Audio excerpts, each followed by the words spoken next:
উচ্চ মূল্যস্ফীতি, বিনিয়োগের স্থবিরতা এবং কর্মসংস্থানের সীমিত সুযোগের কারণে দেশের অর্থনীতি যখন নানা চ্যালেঞ্জের মুখোমুখি, তখন নতুন অর্থ বছরের বাজেটে কর্মসংস্থান ও বিনিয়োগকে সর্বোচ্চ অগ্রাধিকার দিতে যাচ্ছে সরকার। নীতি নির্ধারকদের আশা, বিনিয়োগ বৃদ্ধি এবং উৎপাদনমুখী কর্মকাণ্ড সম্প্রসারণের মাধ্যমে অর্থনীতিতে নতুন গতি ফিরবে। নতুন কর্মসংস্থানের সুযোগ হবে প্রায় ২৫ লাখ মানুষের।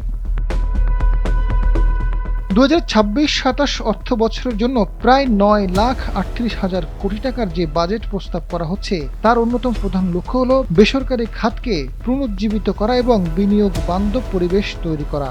বিনিয়োগ গ্রাহককে সচল করতে পারলে কৃষি, শিল্প ও সেবা খাত নতুন করে গতিশীল হবে এবং কর্মসংস্থানের ক্ষেত্র বিস্তৃত হবে। বন্ধ ও অর্ধ চলমান শিল্প প্রতিষ্ঠান দেশের অর্থনীতিতে একটি বড় সমস্যা হয়ে দাঁড়িয়েছে।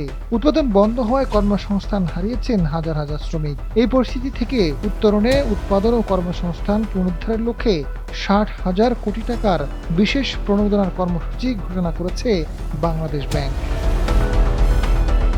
কেন্দ্রীয় ব্যাংকের উদ্যোগের মূল লক্ষ্য হল বন্ধ হয়ে যাওয়া শিল্প ও সেবা খাতের প্রতিষ্ঠানগুলোকে আবার উৎপাদনে ফিরিয়ে আনা, নতুন বিনিয়োগ উৎসাহিত করা এবং ব্যাপক কর্মসংস্থানের সুযোগ সৃষ্টি করা। বাংলাদেশ ব্যাংকের গভর্নর মোহাম্মদ মোস্তাকুর রহমানের মতে, এই কর্মসূচির মাধ্যমে প্রায় ২৫ লাখ মানুষের কর্মসংস্থান সৃষ্টি হবে।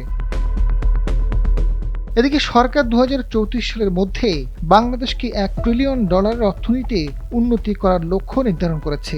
সেই লক্ষ্য অর্জনের পথে এবার বাজেটকে উচ্চ প্রবৃদ্ধি অর্জন, মূল্যস্ফীতি নিয়ন্ত্রণ, কৃষি উৎপাদন বৃদ্ধি, খাদ্য নিরাপত্তা নিশ্চিতকরণ, আর্থিক খাত সংস্কার এবং সামাজিক সুরক্ষা সম্প্রসারণের পাশাপাশি বিনিয়োগ বৃদ্ধিকে প্রধান হাতিয়ার হিসেবে বিবেচনা করা হচ্ছে।